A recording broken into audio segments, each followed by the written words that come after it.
Estamos terminando uma data importante, a data de Chav Zayin Adar. É a data que duas vezes ocorreu a mesma coisa. Foi um stroke, foi um derrame. O Rebbe teve um derrame nessa data. A gente sabe que quando a gente vê isso acontecer na mesma data, a gente entende que não é por acaso. Uma história para ver se a gente enxerga um pouco de uma outra forma. Tinha uma família que infelizmente perderam o pai, família Sharf. Era uma família que o Rebbe dava muita atenção para as crianças. Eram crianças pequenas que faziam Kaddish. O Rebbe virava, respondia amém especial. Dava para ver que o Rebbe, alguma vez, acho que as crianças atrasaram, o Rebbe perguntou.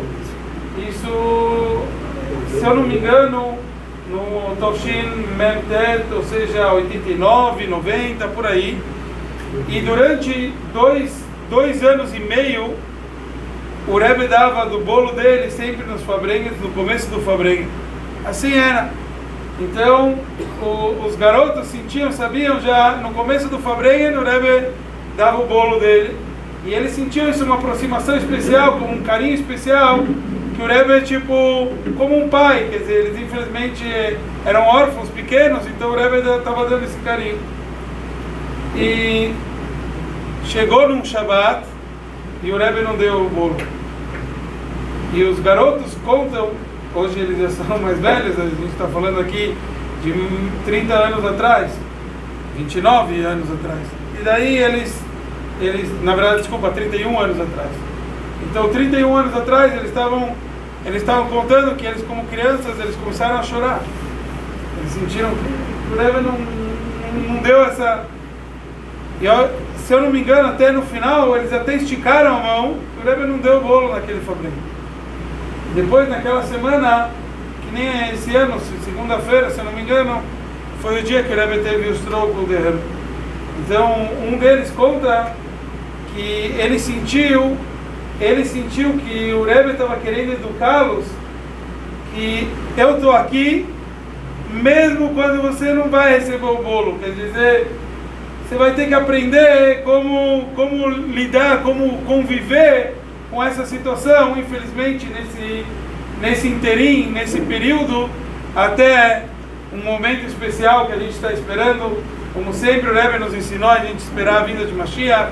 Então, mais do que nunca nessa data, brilha esse conceito da gente pedir a vinda de Mashiach mais do que nunca. Quando a gente fala de liderança e etc., a gente encontra uma coisa muito interessante. Nossos sábios falam no Talmud que quatro pessoas morreram por causa do pecado da cobra. O que quer dizer isso? Nós sabemos que infelizmente, cada um de nós tem motivo para não sobreviver, para não viver mais do que 120. Porque o ser humano, uma vez que ele pecou, Adam Arishon, estamos falando já do primeiro ser humano, uma vez que ele pecou, então ele trouxe para dentro de si, ele comeu da fruta proibida, que era do bem e do mal, ele trouxe para dentro de si o mal. Então Deus falou que isso não vai ser eterno, quer dizer, o mal não vai perdurar. Ele falou, uma vez que o ser humano comer dessa fruta, uma vez que ele transgredir, ele vai morrer. Então, assim foi. Então cada um de nós tem seus motivos, infelizmente, para não sobreviver. Mas durante todas as gerações, 4 pessoas não tiveram motivo para falecer, assim fala o Talmud. A não ser porque Deus combinou, que já que o homem comeu da fruta proibida, então vai morrer. Quem são esses? Binyamin, filho de Jacob, assim o Talmud fala, Binyamin, filho de Jacob. Fala Amram, o pai de Moshe Rabbeinu. Ishai, o pai de David Amelech. E o filho de David Amelech, Kilav era o segundo filho de David Amelech. Ele também faleceu só por causa desse pecado. É interessante. Desse combinado, isso. Do combinado que já que o homem comeu da fruta proibida, por isso que eles faleceram. E tem várias explicações sobre tudo isso.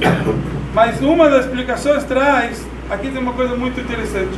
Não são as pessoas que a gente mais enaltece, não são as pessoas mais famosas, não são que de repente, porque cada um deles, a gente falou, Binyamin, filho de Jacob, Avinu, Amram, pai de Moshe, porque a gente já conecta eles a um outro nome, que é o nome famoso, tanto pai quanto filhos de David Amelech.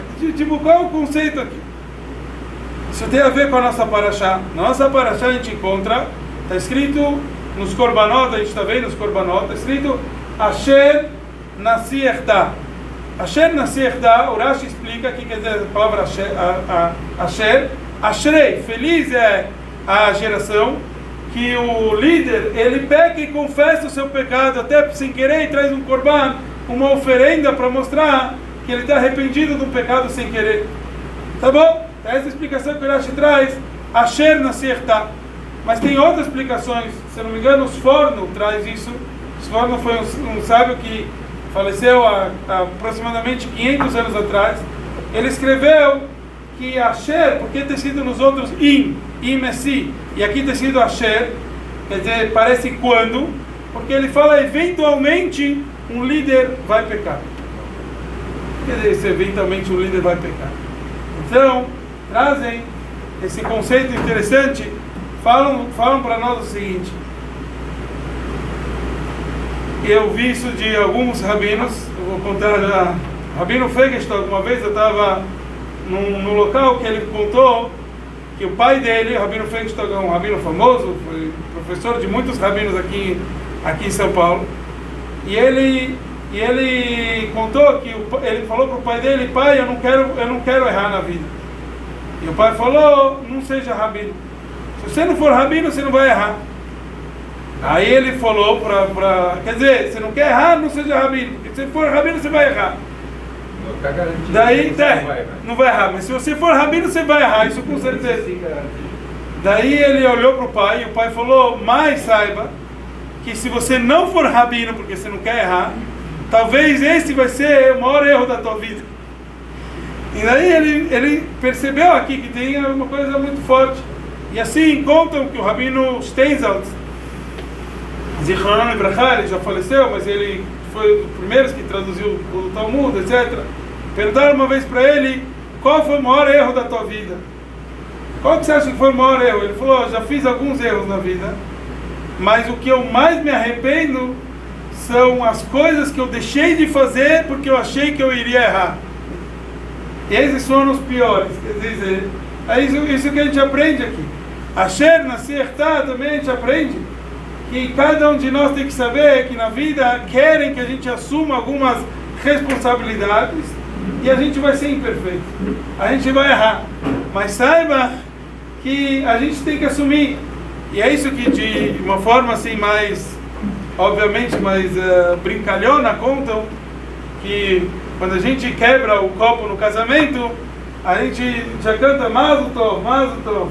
Então, é óbvio que a gente sabe que a gente quebra o copo para lembrar a destruição do Beit HaMikdash, etc., na maior alegria. Mas contam que também querem falar para o casal que algumas vezes um ou outro vai quebrar, quer dizer, vai fazer alguns erros na vida, vai quebrar uma outra coisa. E nessa hora é para a gente cantar Mazel Tov. É para a gente saber: olha, temos um ser humano, temos alguém passível de erro. Então, enquanto o Mashiach não chega, cada um de nós é suscetível a erros. Então a gente pede para Hashem para que cada um de nós assuma, e esse é o maior louvor, Asher Nasi Echta, cada um assumir um erro, se aproximando mais de Hashem, trazendo um korban, que a gente possa estar próximo de Hashem, não errar e merecer já a vinda de Mashiach que a gente está tanto tempo esperando, seja em breve, se Deus quiser. No Ayam Yom de hoje à noite, Koach, dia 28 de Adar, então aqui no Adar 1, o Rebbe nos traz que na oração do Shema antes de dormir, o Kriyat Shema Shel Hamitah, a gente fala Ribono Shel Olam, Areini Mocher, e também o Olam Natseach, ele traz aqui Bevô, ele traz que não se fala no Shabbat e no Yom Tov, mas nos outros dias, precisa ser falado nos outros dias que não se fala Tachanun. Ele fala no final das 3 parashiot do Shema, a gente fala a palavra Emet. E ao Zu Hasidim, esse trecho a gente fala uma vez, e nem Mitadó a gente fala 3 vezes, e Evarechecha a gente fala 3 vezes. No Tikkun Chatzot a gente não fala o Lamnatzer Bevo nos dias que não se fala Tachanun. Depois ele nos traz no Adar 2 que o Arachaman do Brit Milá deve ser recitado, e ele fala uma Sichá que o Rebbe Rayaz falou num Brit Milá.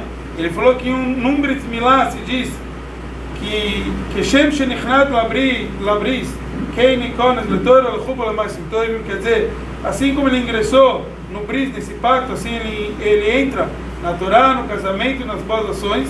O nosso costume é dar um adiantamento, uma mensalidade da escola da criança. E daí ele falou que o Rebbe Rayaz ele deu uma quantia num Brit Milá, ele deu a quantia e ele disse que isso era para Yeshiva.